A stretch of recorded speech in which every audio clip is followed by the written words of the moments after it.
There is power behind every story we carry within. Every tragedy, no, yes, laugh, victory. And every testimony that is incubated within our souls have power.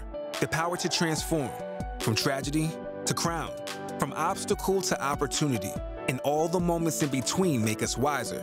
Watch Candid Conversations with Charisa for impactful, unheard moments that will certainly spark your power and inner truth to shift, heal, and restore your life. It's time to get real, uncover, unlock, unpack, set free, and increase the dialogue to change a life. We all start somewhere and end in places of destiny. Get ready for the long-awaited Candid Conversations with Charisa. Hey family, Candid Conversations with Charisa is back and we are about to be lit. The conversation is continuing. We are continuing to be raw, deep, real, and transparent and transformational. We are going to start off this season talking about love and marriage, dedicated to all of my married couples and those aspiring to be married. Then we're going to get into dating and sex for all my single couples. And then we are going to talk about forgiveness, because forgiveness is not about the other person. It is for you. We're going to talk about isolation. We're going to talk about the benefits of sometimes being alone. We're going to talk about putting you first and why that is so much more important for you to start influencing others. Then we're going to talk about how you are the creator of all of your creation, needing no permission to do what you want to do and can do. Then I am going to give you a sneak peek and follow up on me actually going home, where I was able to get the freedom that I need. So pull up a chair. Every Thursday, we're going to be here on YouTube watching Candid Conversation with Charisa, a show that was created just for you.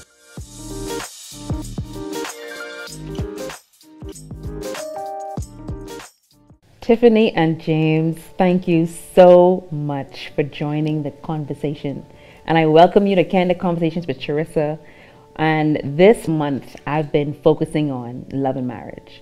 And the theme has been what they didn't tell me. And so I am so happy that you both are here.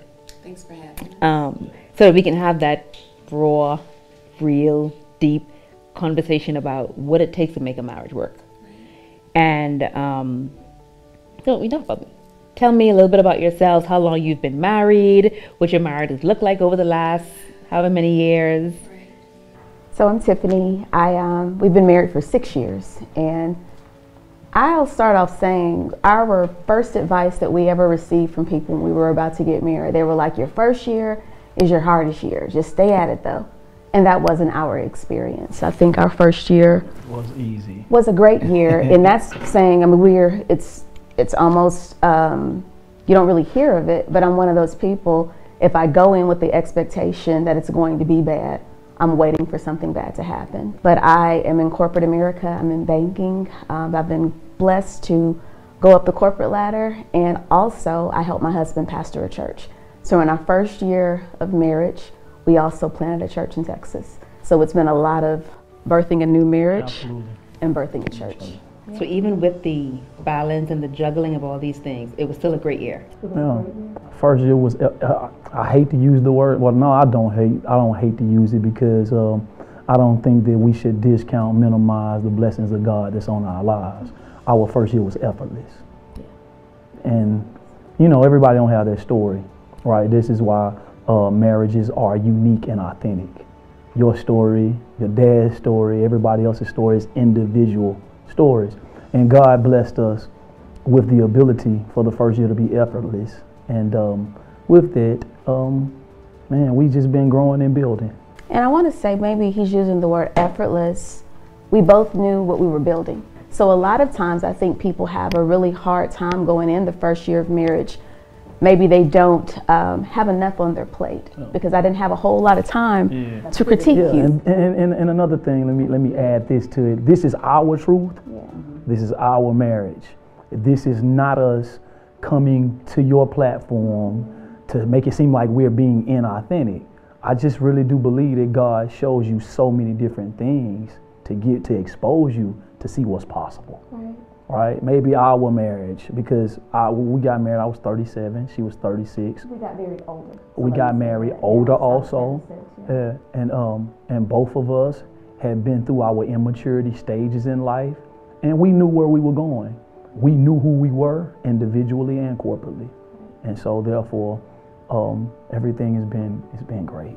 It's been great. I want to say, and that's our first. We've been married for 6. That's the prayer that I pray. That's always been. I like to just show people a different perspective, because what you believe, that's what you'll get. So even with that, when we got married older, I was 36, he was 37. I had been married before. I got married early in my 20s and did not last long. It was a horrific marriage. So I think there was also a level of appreciation going into this as I was older. That I was just happy to finally be in a place where I could just take a deep breath. Now, how was the subsequent years? So we talk about the first one being good. And I'm sure you're focusing on the first one because that's the one where everyone says, this is the hardest. Right. You know, I don't have that. Personally, I don't have that experience. I had when my first year was a bit of a challenge. Absolutely. And so how was year 2, year 3, year 4, year 5? We continue to grow. We've been continuing to build. I think later on, I think it hasn't necessarily been, I could be honest, it hasn't been hard, but I think it's been a growing process. And we've been growing into each other also. Right. And I think where God is really blessing us is that we are accepting the challenge of growing into each other. Meaning, let me give you an example. She's extremely an overly neat freak. And, you know, I like to lay and I come in the house, I just throw my shoes wherever I want to throw them at, right? But I've taken upon the initialness of saying, no, I'm not going to just throw my shoes anywhere, because I know it's going to rub her the wrong way. And we growing into each other. And so, and because of that, I think, and we know the end goal. We know a lot of things be like this, and sometimes we can get the tendencies to make it like this. Right. I think that's a huge problem for a lot of people. Like she was just saying, like the shoes, me kicking the shoes off, that's really a small thing. But when I mature into the mindset of, if it matters to her, it should matter to me. When I make that maturity, when I make that jump, then I'll pick them up. So even though you chose that path, is it still safe to say that if someone chose the other path, it's still okay? So let's say you had a husband who did that and chose to, I'm still going to kick it anyway. I know she's going to pick up after me, or whenever I get to it. Is that still okay to have that and the wife be, well, that's just who he is, so. I think it depends on the person.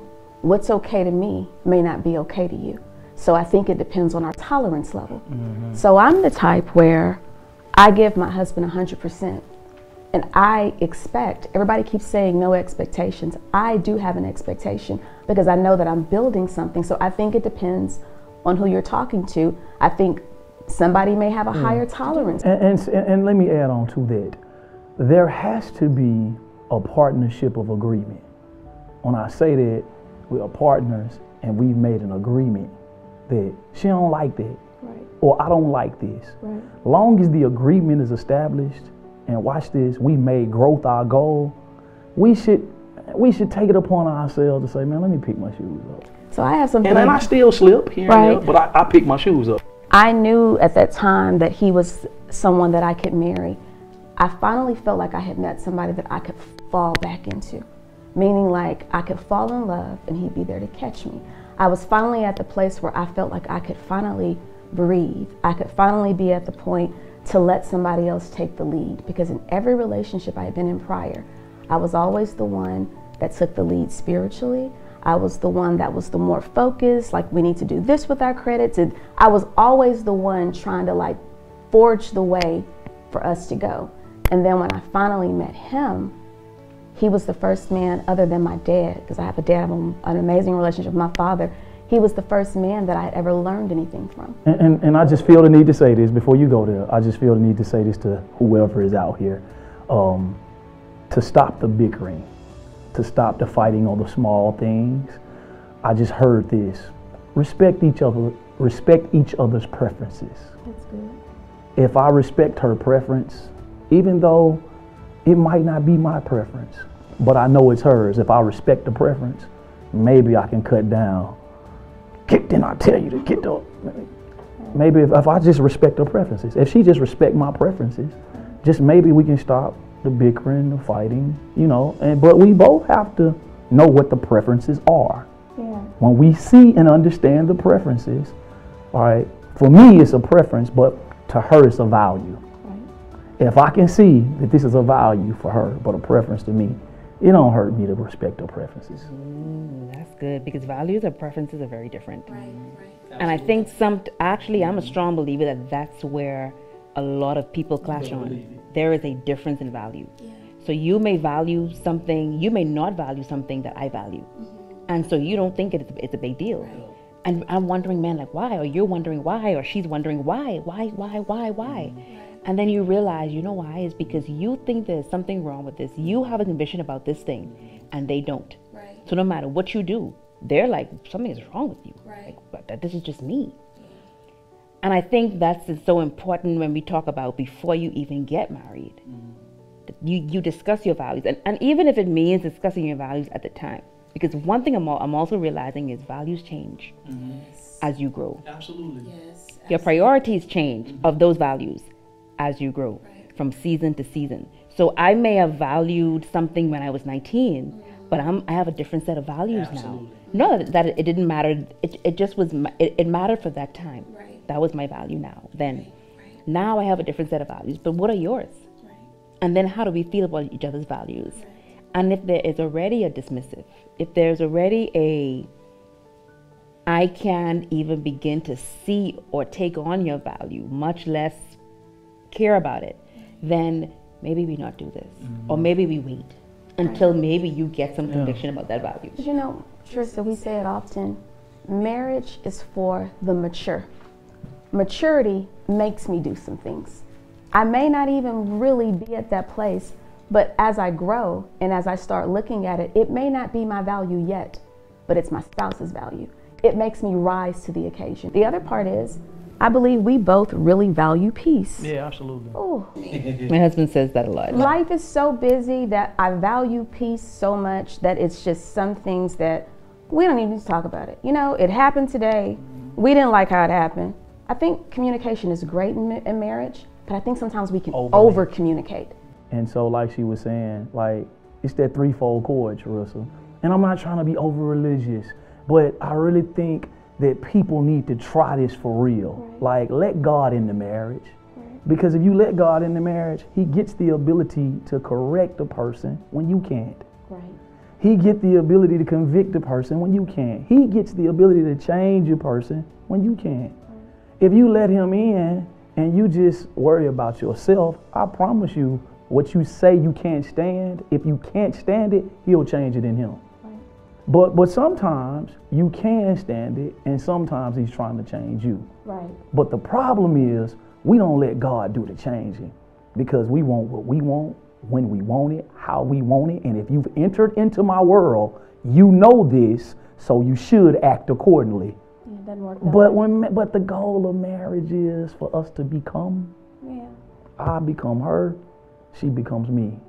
At every marriage ceremony that I do, I make it a clear, visible understanding between everybody that two people are looking before the whole crowd and before each other, and they're saying this: I want to become her, and she wants to become me. The two becomes one. When we come into it, we have to visibly understand and see every great trait she has, every bad trait she has. I'm about to become that. Every great trait I have, every bad trait I have, I am saying I want to become this. What God gets in it for is every bad trait that y'all both take on, he get the opportunity to clean it up. Yeah, my father was killed when I was 4. My mom was addicted to drugs, so I was 17. My grandmother was my caregivers. They raised me, both of them. And I was raised in the ghetto, drug infested, alcohol abuse, all type of abuses, and I became a product of my environment. So I didn't see marriage. I didn't value marriage, didn't understand. Only thing I thought manhood and life was about, get all the money you can get, take care of everybody around you, and live and get out of the ghetto. But I had an encounter with God and ran across a man by the name of the great Miles Monroe, and he fathered me through his books. Yeah. And I tried my best to become every single thing that the Holy Spirit and he penned. Very powerful. And I so enjoy hearing you guys' stories, especially when I listen to your backgrounds. And I think about my community that's going to be listening on this conversation and where people are in life and the marriages that are there, the persons that are considering getting married, their background. And, you know, people believe that, or they have this disbelief that it's not going to be me because I don't have this. I came from tracks. I came from drugs. I came from a poor family. I came from a broken home. Exactly. So they don't look at the possibilities. They don't see the possibilities. And so you have, like Tiffany, what do you say to those women, those young women, young girls in their 20s and their 30s who you can tell they're lost. Right. They want to be married. Mm-hmm. They want to be married, but you can tell they're going about it all the wrong way. They are connected and engaged to men. And I'm careful because I don't want to demean anybody. Right. But they're connected to the not so best of men. Right. And I think a part of it is not the man, but it's them. Absolutely. What do you tell them? I was one of those women. I look back and I'm like looking at my life. And although my parents, you know, they were in their thing, I would go back to like, what was it about me that would make me in my early years be one of those women that would be attracted to something? And it really was this deep void of not loving myself, being insecure in many ways. But I remember growing up, I was very, very petite, very, very skinny, had a lot of internal things where I didn't feel good about me. So when you get that way and then you finally start getting attention from someone, you can be so happy and thankful for the attention that you just completely forget that this person is not someone that you need to be around with. We tell ourselves things to make ourselves feel good about our decisions. And then unfortunately, you attach yourself to someone and then you have a soul tie. And slowly but surely, there was a killing of you. Where when I first went through, got married, I think I was 22. I got divorced, I was like 27. There was so much unpacking. There was so many things that I had to go to therapy to get out of me. And it just stemmed back from me all the way from high school. It's the thoughts that we believe about ourselves that take root inside of us. And then if we don't know who we are, we will let somebody else tell us who we are. So if somebody is telling me that I'm unworthy or I'll be the only man that'll love you, or if I don't know who I am, I'm going to take on every single thing that you say about me, whether it's good or bad. And I'm going to take on that image. And I hate that society now has words that are so cliche where they say like, you have to know who you are. That sounds cliche. Even if you bring up God, that sounds cliche. Well, you're looking at someone that if I did not know who I was, and had I not brought God, I would not be sitting here today. So what we've tried to make terms seem like they're cliche or they're not for this day, that is what's destroying the younger generation. So I start looking back at like, when did these words come into play that all this stuff is just now cliche, or you just can't be happy, or you can't love yourself? I am the literal proof of taking a 7-year break and loving me, taking myself to dinner, working myself along the lines where I could attain and afford my own lifestyle that I wanted to live.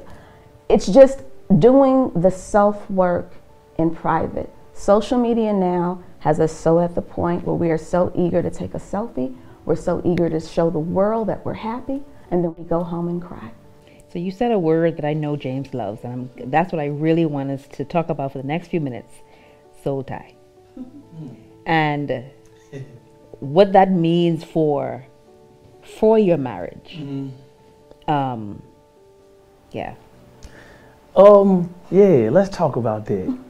When you start talking about the term soul tie, people do not want to accept it because they think it's a negative connotation that comes along with it. But I learned through the intense study of scripture that soul ties originated from God. The Bible says in Genesis 2:24, for this cause shall a man leave his mother and father and cleave to his wife.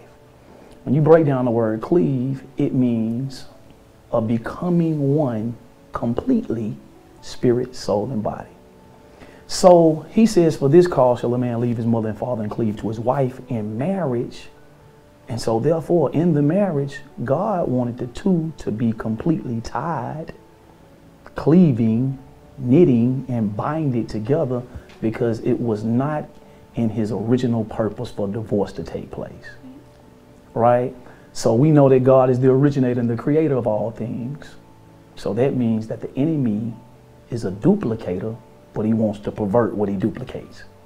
So if God had created godly soul ties, when Satan comes in the world and takes over, what is he going to do with what God created? He's going to pervert it, and he's going to bring ungodly soul ties. In the context of marriage, when the two becomes one, he ties us. Ruth, marriage, friendships. Ruth and Naomi. Naomi looked at Orpah, told him to go on back. Looked at both of them, Ruth and Naomi. Go on back to your family. Orpah turned around and went back. The Bible says that Ruth's soul cleaved to Naomi. And she said, where you go, I'll go. My people will be your people. Godly soul ties is for the purpose of both of us to become one and make it to the end.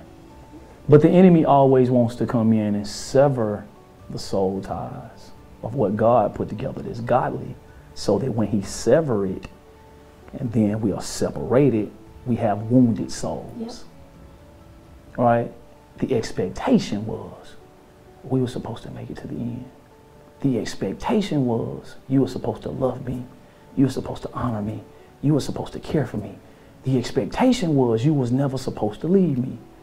When you factor in all of these things of God's intentions, and then the enemy comes in and break it, or you allow him to break it, to make the decision to break it, you don't only have two wounded souls, but you probably got some wounded children. If you got a ministry, you got a wounded church. So the enemy wants to pervert what God creates. And from that, we have a book coming, The Secret of the Soul Tie, what hell does not want you to know about godly and ungodly soul ties. In this season that we are in, and there's so, like, I'm glad I'm even wanting to initiate the conversation right now, because there are so many marriages that I thought in the celebrity world, in the spiritual world, in the social world, like there are a lot of marriages that I thought would last. And then you're realizing and finding out that these are the ones that are not. For whatever reason, whatever the reasons are. But I know this time right now is specifically challenging for a lot of marriages. And the length of marriage matters not anymore. Sure it does. 30 years, 25 years, 50 years, like they're challenging. So as we close, what would be your advice, recommendation, encouragement to young marriages, old marriages, and also those married, because I know of a lot of people that are now going to be getting married now that we are out of the pandemic and things are opening up there now. Like, what's your encouragement to them going into a what I'm going to call a already proofed marriage? So you're talking about going into the marriage? Going into those that have already been married for time. Like, especially right now, though, specifically this season, like to me, it's this season that's hurting people. Yeah, I would say the first thing that two people would need to do before they go into the marriage, they need to change their values about what marriage is about, what's the purpose of it, why you're in it, and how do you go about it. The purpose of marriage is this: for two people to come together to bring the best out of each other. When we bring the best out of each other, we are becoming one another. We're going to build something bigger than us, and we're going to be a blessing to God's people through our union. If I don't know what the purpose of marriage is, I have no business going into it, right? So if I don't know what the purpose of marriage is, 9 times out of 10, I don't know what my purpose for life is. I don't know where I'm going, and if I don't know where I'm going, I do not know who I am. I tell people this all the time: you never choose the person before you discover purpose. Because if you choose the person before you discover purpose, when you start working on purpose, what if the person is not capable enough of building you? What if the person is not capable enough of helping you? And what if the person is not capable enough of being beside you as you are going? So you never choose today. That's why I say we need to change the way we think about it. Because if I choose the person before I choose purpose, I choose the person, I'm with the person, and then I get purpose, what if they don't have it? What if they don't want to go? What if they're not capable of becoming who you need them to become in order to help you get to where y'all both are going? What if they don't want to do the work? Now you are tied, knitted, bonded to a person that don't care nothing about your purpose or their purpose. Because what God does is, you know this, when he gives me the overall purpose and the vision, she comes along, she helps, she makes it better. It's not only mine, but it's hers and everybody else's. I think we need to be re-educated on why do we marry. Any person that's in there getting ready to get married, I think you have an obligation yourself from your platform right now. When they come to you for advice, you need to ask them this: why? What is the purpose of marriage? And don't tell them. If they can't tell you what the purpose of marriage is, then this means that they're going to start it wrong. And 90% of the time, if you start it wrong. Marriage is spiritual. I don't care how much we try to make it seem like it's something that we're doing in our flesh.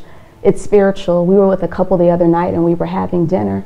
And I said, be prepared. When you sign up for marriage, you're signing up to die. Not a physical death, but you are signing up to die because you are shedding off layers of who you are to become one with someone else. And I've just been soaking it up. And I know that other people listening are gonna be changed, even if it just means that we are changing their decision today. Yes. Like, I would be perfectly fine with that. Yeah. So thank you so much, both Tiffany and James, for being here. It's been amazing. Bye. Thank you. Thanks.